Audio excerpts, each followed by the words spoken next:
Hello viewers, இன்னைக்கு நம்ம பார்க்க போகிறது கைஜூ நம்பர் 8 சீசன் 2 எபிசோட் 11 பார்ட் 2.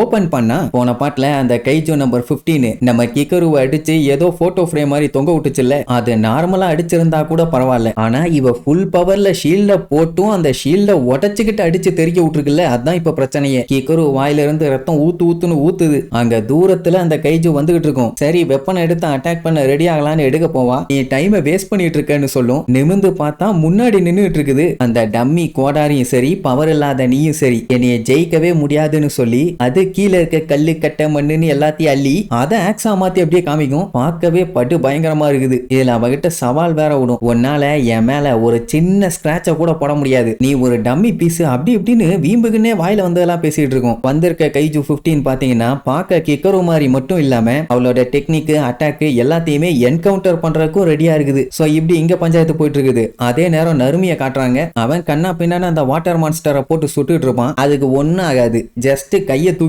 அப்படின்னு ஒரு ஸ்விங் பண்ணும். இந்த பக்கம் ஒரு குத்து, அதுக்கப்புறம் அந்த பக்கம் ஒரு குத்து அடிச்சு தெரிச்சு விடுவான். அவனுக்கும் வாயில இருந்து ரத்தம் பீச்சுக்கிட்டு வெளியில வரும். இது வரைக்கும் நறுமி இப்படி அடி வாங்கினதே இல்ல. சரி, இவனாலதான் ஃபியூச்சரை கணிக்க முடியுமே, அப்புறம் எப்படி அடி வாங்கினான்னு பார்த்தா இவன் பாடியில போயிட்டு இருக்க அந்த எலக்ட்ரிக்கல் சிக்னல்ஸை வச்சுதான் அடுத்தது எங்க மூவ் பண்ண போகுது அப்படிங்கறத கண்டுபிடிப்பான். ஆனா இப்ப வந்து இருக்கிறது வாட்டர் மான்ஸ்டர். அதோட பாடியில எப்படி எலக்ட்ரிக்கல் பல்சஸை கண்டுபிடிக்க முடியும்? நான் தண்ணிடான்னு சொல்லி சீன் போட்டுக்கிட்டே அட்டாக் பண்ணும். அதே நேரம் இங்க ஹொஷினாவும் கஷ்டப்பட்டு தான் அந்த கைஜு கூட சண்டை போட்டுட்டு இருக்கான். அவனையும் போட்டு பொளந்து கட்டிட்டு இருக்குது. நமக்கு நல்லாவே தெரியும், ஹொஷினா மட்டும் கத்தி எடுத்து சண்டைக்கு இறங்கினான்னா அவனை தோக்கடிக்கிறதுக்கு ஒருத்தன் பிறந்துதான் வரணும். அந்த அளவுக்கு நின்று சண்டை போடுவான். எவனாலையுமே இவன் கிட்டக்க கூட நெருங்க முடியாது. ஆனா இப்ப வந்திருக்க கைஜோ பாத்தீங்கன்னா அதுவுமே கத்தி சண்டை தான் போடுது. ஆனா இவனை விட பட்டு பயங்கரமா செம ஃபாஸ்டா அவன் அட்டாக் எல்லாமே தெரிஞ்ச மாதிரி சண்டை போட்டு ஹொஷினா பாடி ஃபுல்லா விட்டு விழும். கொஞ்சம் விட்டா அது லேசரையும் யூஸ் பண்ணி கொல்ல பாக்குது. சயின்டிஸ்ட் எல்லாம் செக் பண்ணி பார்க்கும் போதே தெளிவா தெரியுது, இவன் கூட சண்டை போடுறதுக்குன்னே அதை உருவாக்கின மாதிரி உருவாக்கி இருக்காங்க. உடனே டெபுட்டி டைரக்டர் பார்த்துட்டு இந்த அனிமல்ஸுங்க, இன்செக்ட்ஸ்,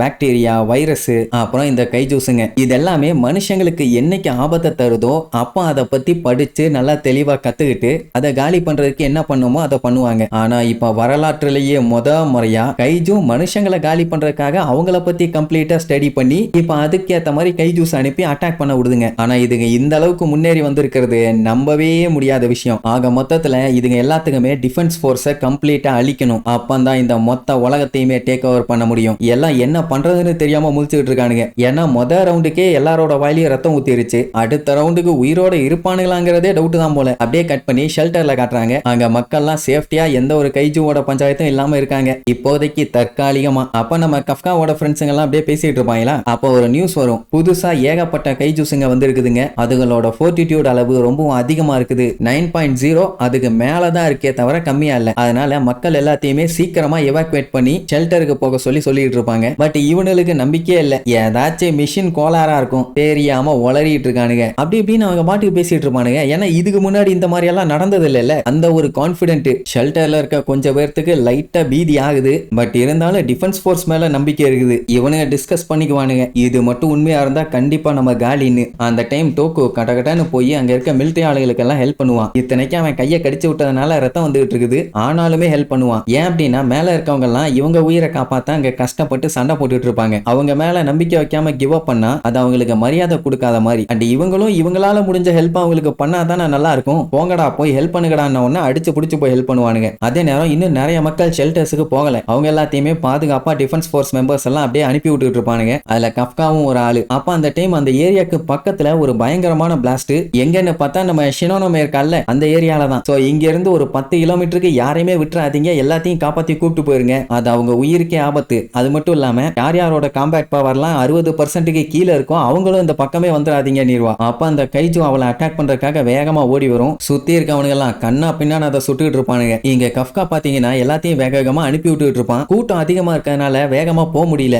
அப்போ ஒரு பாட்டி அங்க நடக்க முடியாம பிளாஸ்ட் ஆனதுல கொஞ்சம் தடுமாறிட்டாங்க. ஒரு குட்டி பொண்ணு வந்து புடிச்சிருவா. ஆனா அவங்களுக்கு கை நடுங்குமா. உடனே நம்ம டிஃபென்ஸ் ஃபோர்ஸ் டீம் ஆளுகளோட கார்டெல்லாம் காமிச்சு கவலைப்படாதீங்க, இவங்க நம்மளை காப்பாத்த காப்பாத்துவாங்க அப்படின்ட்டு தைரியம் சொல்றாளாமா. பாட்டினா கொஞ்சம் நரம்பு லூஸ் ஆக்கிறதுனால கையை ஆடத்தான் செய்யும். அதுக்குள்ள ஏதோ அவங்க பயந்து நடுங்குற மாதிரியும் இவங்க போய் ஏதோ தைரியம் சொல்ற மாதிரியும் எந்த பாட்டி தாத்தா பயந்து இருக்காங்க. அதுவும் இந்த மாதிரி ஒரு சப்ப மேட்ருக்கு. சரி அப்படியே அந்த குட்டி பொண்ணு தைரியம் சொல்லுவா. அதை நம்மால அப்படியே நோட் பண்ணிட்டு இருப்பான். இது அப்படியே அவனுக்கு அவனோட சின்ன வயசு ஞாபகத்தை ரீகால் பண்ணி விடும். அதான் அவன் மீனா கிட்ட சீன் போட்டுட்டு இருப்பானே, யாரு டிஃபென்ஸ் போர்ஸ்ல பெரிய ஆளாகிறான்னு பாத்திரலாமான்னு. அதுக்கப்புறம் அப்படியே நேரம் ஆகுது, கொஞ்சம் கொஞ்சமா எல்லாத்தையும் அனுப்பி விடுறாங்க. ஆனா அங்க நடக்கிற தாக்குதல்னால டம்முன்னு அந்த இடமே பயங்கரமா அதிர்ந்துகிட்டே இருக்குது. என்னடான்னு பார்த்தா பிளட்டூன் லீடரான டாஷிபானாக்கு பயங்கரமான அடி, ரைட் சைடு காலு, இன்டர்னல் ஆர்கன்ஸ்னு ஏகப்பட்ட டேமேஜ் ஆமா. உடனே எல்லாத்தையுமே சீக்கிரமா போங்க போங்கன்னு சொல்லி வரட்டி விடுவான். அந்த டைம் அந்த பாட்டிக்கு தைரியம் சொல்லிச்சு அந்த குட்டி பொண்ணு. அந்த பொண்ணு கார்டு எல்லாத்தையுமே கீழே போட்டுரும். உடனே நம்ம பையன் ஹெல்ப் பண்ணிக்கிட்டே சொல்லுவான், நீ சொன்னதெல்லாம் கரெக்ட் தாமா,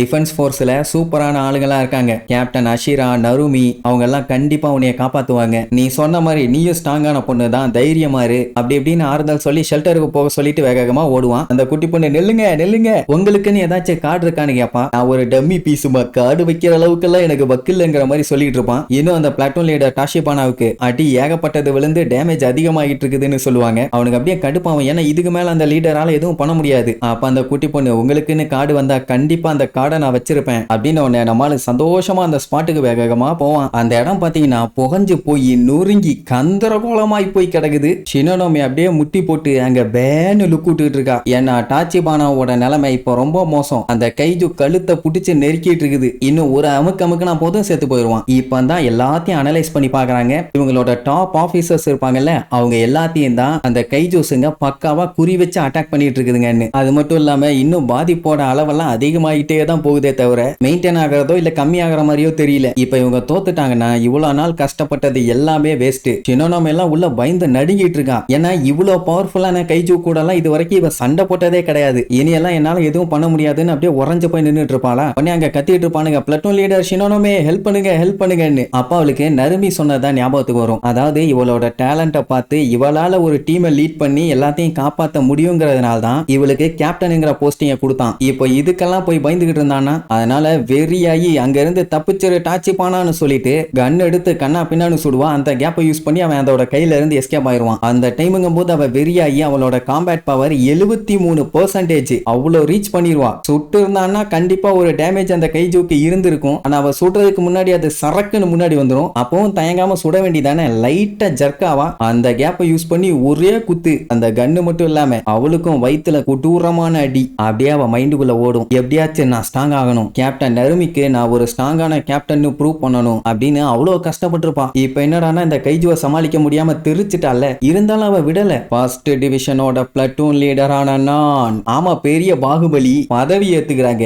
சரி அவளுக்கு தைரியம் வர வைக்கணும்னு கான்பிடென்ட்டான வேர்ட்ஸ் எல்லாம் பேசிக்குவா. எல்லாரை விட ஸ்ட்ராங்கா இருக்கறனால தான் நான் உங்களுக்கு முன்னாடி நின்றுட்டு இருக்கேன், அவங்க நம்பிக்கையை காப்பாற்ற வேண்டியது ஏன் கடமைன்னு அந்த கைஜுவை நோக்கி வெறிகுண்டு ஓடுவா. எப்படியாச்சும் அந்த கைஜுவை ஜெயிக்கணும்னு. இதே கேப்டன் நருமி இருந்திருந்தாருன்னா கண்டிப்பா ஜெயிச்சிருப்பாரு அப்படின்ட்டு வேகமா போய் பாம தூக்கி போட்டு அப்படியே அந்த கைஜுவை மூவ் பண்ண முடியாம ஃப்ரீஸ் பண்ணி கண்ட மேனிக்கு சுடுவா. இவளால ஜெயிக்க முடியாட்டியும் எப்படியாச்சும் கொஞ்ச நேரம் சண்டை போட்டு தாக்கு பிடிச்சா போதும் தானே, எல்லாரும் ஹெல்ப்புக்கு வந்துருவாங்க, இதை ஜெயிச்சிடலாம். அதனால கேப் விடாம சுட்டு அந்த இடமே புகமண்டலம் ஆயிரும். என்ன செத்துருச்சான்னு யோசிச்சுட்டு இருக்கும் போது இந்த மாதிரி அது பின்னாடி வந்து நிக்கும் பாருங்க. எவ்வளவு பில்டப் பண்ணி எல்லாம் வீணா போச்சேங்கிற மாதிரி லுக்கு விடுவான். பட்டால் அந்த இடத்துல ஒரு பயங்கரமான சவுண்டு. ஏன்னா காட்டுத்தனமா அது குத்துன குத்துல அந்த இடத்துல ஒரு கிணறே உருவாயிருச்சுன்னா பாருங்களேன், அப்ப எந்த அளவுக்கு ஃபோர்ஸ் கொடுத்து குத்தி இருக்குதுன்னு. ஆனாலும் நம்ம புள்ள திருந்த மாட்டான். சாக போற நிலைமையில கூட புலம்பிக்கிட்டே இருப்பான். ஃபர்ஸ்ட் டிவிஷனோட பிளட்டூன் லீடரான நான் அப்படின்னு. இதுக்கு அது வாயில குத்தி இருக்கலாம். இந்த கண்ட்ரியை உயிரை கொடுத்து காப்பாற்ற வேண்டியது என்னுடைய கடமை. ஆனா இந்த மாதிரி நிலைமையில என்னால என்ன பண்ண முடியும்னு அப்படியே ஃபீல் பண்ணி அழுதுகிட்டு இருப்பான். சரி அந்த கைஜம் அடிச்சு போட்டுட்டு போகும்னு பார்த்தா மறுபடியும் உள்ளுக்குள்ள இறங்கி குத்த போகும். நான் சாக விரும்பலன்னு ஃபீல் பண்ணி அழுதுகிட்டு இருப்பான். பட்டால் இன்னொரு குத்து, அவ்வளவுதான் சட்னி ஆயிருப்பான்னு பார்த்தா ஆளை காணும். அந்த கைஜு தேடிட்டு இருக்கும். இங்க தானே இருந்தா எங்க போனான்னு சுத்தி முத்தி பார்த்தா அங்க நம்ம கஃப்கா அவளை தூக்கிட்டு போயிட்டு இருப்பான். அப்படியே தீ மியூசிக் பார்க்கணுமே பின்னாடி. இந்த பில்டப்புக்கு ஒன்னும் குறைச்சல்லடா. அவ பார்த்துட்டு ஏன்டா குரங்கு பையல உன்னை யாரா இங்க வர சொன்னா அப்படின்னு கேப்பா. பிளட்டூன் லீடரோட ஆர்டரை கேட்டு நடக்கிறதா என்னோட வேலைன்னு எனக்கு நல்லாவே தெரியும். ஆனா நீங்க இந்த நிலைமையில் இருக்கும் போது என்னால அப்படி விட முடியாது அப்படின்ட்டு அந்த கைஜு அப்படியே வில்லத்தனமா லுக்கு விடுவான். அந்த நிலைமையில கூட வேண்டாம் நீ இங்க இருந்து போயிரு, இந்த சண்டையில நாங்க ஒன்ன இழந்துட்டோம்னா அப்புறம் அந்த நம்பர் 9 கைஜுவை தோக்கடிக்க முடியாது அப்படின்னு முடியாம சொல்லுவான். நீங்க அக்கறை காட்டினதுக்கு நன்றி, நான் போய் ஆக்குற அந்த கைஜுவை நொண்டின்னு காமெடி பண்றேங்கிற பேர்ல கவலைப்படாதீங்க, நான் அவ்வளவு சீக்கிரத்துல சீசன்ல தோக்க மாட்டேன். இந்த லூசு பையில நான் 4 மடிச்சு உங்களுக்கு ஒரு சேரு எனக்கு ஒரு சேருன்னு நான் உட்கார்றதுக்கு ரெடி பண்ணல. பண்றேன்டா நான் கஃப்கா ஹிபினோ. இல்ல கைஜு நம்பர் 8 கள்ளத்துல இறங்குறேன்னு சும்மா மாசா டிரான்ஸ்ஃபார்ம் ஆவான். இது அந்த கைஜு நம்பர் 9க்கு தெரிஞ்சு போச்சு. பையன் இங்கதான் இருக்கானே, வரண்டான்னு அதுவும் சண்டைக்கு கிளம்பிருச்சு. இனி இதுக்கப்புறம் நம்ம ஆளுங்க ஜெயிச்சாங்களா இல்லையான்னு அடுத்த சீசன்ல பார்க்கலாம். டாடா.